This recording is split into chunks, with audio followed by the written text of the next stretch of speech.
was in the basement suite of my first apartment, and I had just finished watching Drag Race season 7, and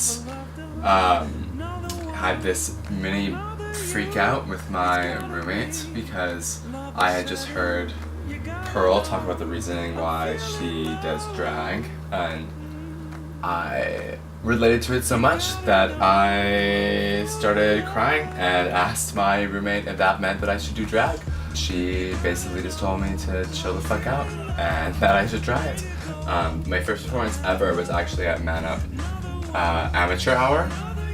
Yeah, I remember blacking out completely for my number, like having no idea what I had done, like no idea what people would look like during it, no idea what I had looked like. But I remember like just having so much fun on stage. But yeah, performing for me, I love the makeup too. Like I love the makeup, that's a huge part of it, but I could never just be like an Instagram, like online queen because I love performing. I think that's not an issue, but like a thing that's happening with like a lot of queens that start online or like that do things online. It's just that it seems to like hinder their, or if they get to perform. And I always feel like a queen or an artist in drag should be able to perform their art at least on stage at some point, and whether it's not like lip syncing or whether it's like painting or dancing or whatever it is, just like make your art come to life in a certain way. But I think if you continue to do it and you want to take it seriously, you need to like educate yourself on the art form and like the history of like queer culture, or like the drag queens that were like leading our like revolution, like same with like the like trans women of color. And I've been studying gender for like years. Like the summer camp that I went to, we used to like talk about gender all the time. And then I like went to university when I studied in university, and like we studied gender, or like I chose to study gender and like feminist theory. And so I think that like if you're gonna make like subverting gender your like full-time job or like part-time job gig or whatever, you should know what you're doing and be nuanced in it.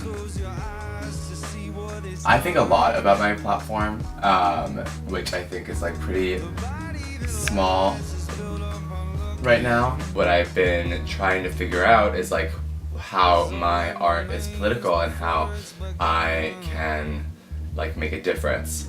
And something that I've been like trying to figure out in the meantime is like navigating this social crowd in the drag community when majority of them are like pretty misogynistic and pretty racist, and hide it underneath like this like umbrella cloud of drag is a joke and everything is a joke, when in reality you're hurting and sometimes manipulating people of color and marginalized people. Like calling those people out isn't the solution, but it also is like in some way a step to it. But it's hard when these people are like integral parts of the community and refuse to step down from their beliefs, especially when their beliefs are so stupid and misogynistic.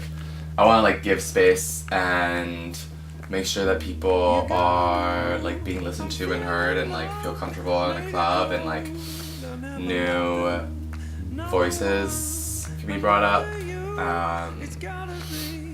Making sure anyone can do drag. I don't know, pretty like generic like stuff. I don't really have any big plans. I just want to make sure that people feel like safe in the club environment, which is like should be a given, but sometimes isn't.